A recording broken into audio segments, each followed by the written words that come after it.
My name is Indy Neidell, and this channel, The Great War, is going to cover the First World War week by week as it unfolded 100 years later, from today until November 2018, so you can really get a sense of just what happened as it happened. The active weeks, the passive weeks, the weeks of carnage, and the weeks of hope, we'll follow them all one by one. And we've made a couple of special episodes about the prelude to war so you can get some idea of all of the forces in motion. We've also made a special episode about the assassination of the Archduke and his wife, as it was one of the pivotal moments in our history. All three of these episodes will come out in the next few days.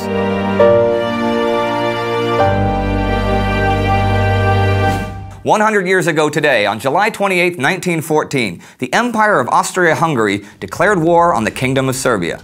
Now, as you are probably aware, this snowballed within days into the First World War. Now, people often talk about the blank check, when Kaiser Wilhelm said on July 5, 1914, that he would unconditionally support Austria in whatever actions she took against Serbia. And this is seen as the main argument for Germany's responsibility for the war. But this is a little too simple.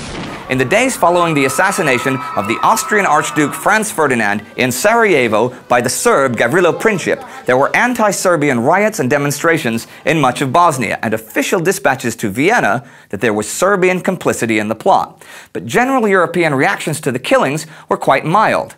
Austria, however, had big ideas, many of them coming from Army Chief of Staff Konrad von Hotzendorf, and I love that name. Konrad was a vehement imperialist for Austria and Austrian greatness. He's also been described as being, quote, the most dangerous kind of officer, both stupid and intensely energetic.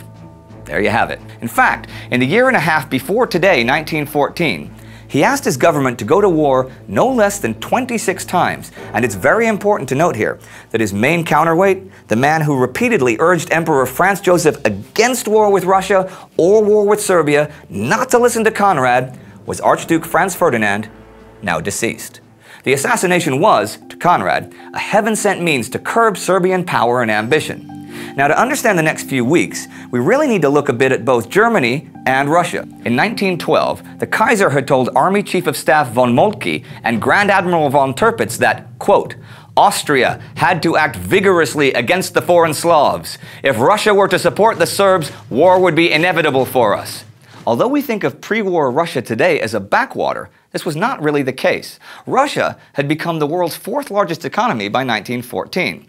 Okay, shortage of money had always meant before that she had never been able to build and equip her army like the Germans could, but more importantly, her railways. By 1914, though, Russian currency was on the gold standard, and the railroads were booming, and Russia would be able to easily and quickly defend her borders in only a few years. Now this was a big fear in the German high command, since Russia obviously had the manpower advantage. Once her railways were a match for Germany, well, German Chancellor von Bethmann-Hollweg's diary from July 7th tells us these thoughts, that Russia had become a nightmare, and that the German generals say there must be a war before it was too late. By 1917, Germany has no hope, so better 1914. As an aside here, this was the opinion of the generals and some government leaders, but it was not the opinion of the German people at large.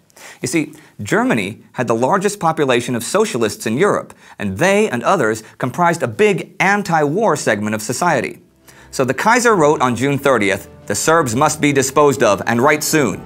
And he did pledge German support for Austria, and he did tell the Austrian ambassador on July 5th that should war between Austria-Hungary and Russia prove unavoidable, Germany would be at Austria's side. However, and this is really important, he also told his chancellor that he did not think there was a real prospect of war, that Russia was not close to being ready. The next day, he went on his annual 3-week vacation cruise to Norway, which is kind of not what you do if you were basically the most powerful man in the world and you were about to go to a major war. So in spite of it all, a world war was not on the Kaiser's mind.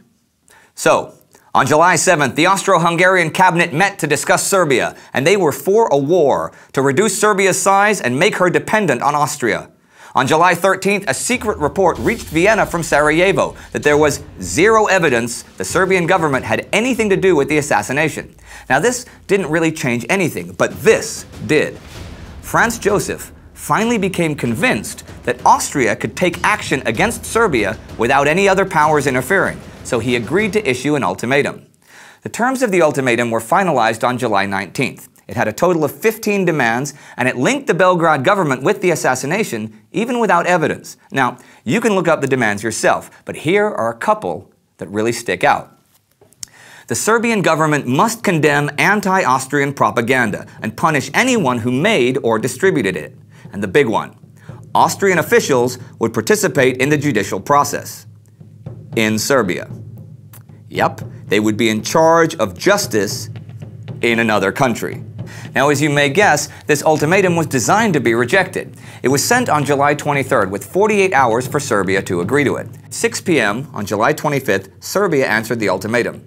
She agreed that anti-Austrian propagandists would be punished and subversive movements suppressed, and actually agreed to almost everything else. But as to Austria participating in the judicial process within Serbia, Serbia simply asked that this demand be submitted to the tribunal in The Hague.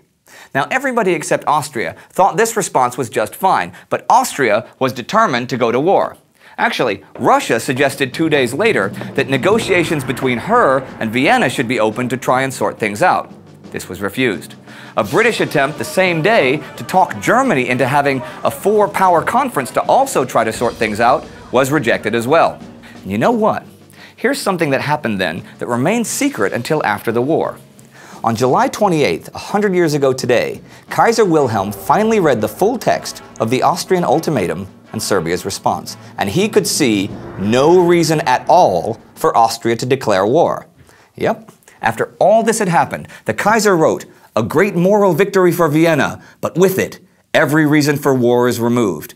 And just about an hour after the Kaiser scribbled that in the margins, Emperor Franz Joseph signed a declaration of war on Serbia, confident of German support. And that declaration would turn out to be the death warrant of his own empire. We'll see you next week. Click subscribe to get each and every episode as it comes out. And if you like the show, but English isn't your best language, once again, this show is also available in German and Polish. You can find links to those channels below. Now, I'm sure many of you have comments, ideas, and suggestions. We're happy to hear them. See you next week.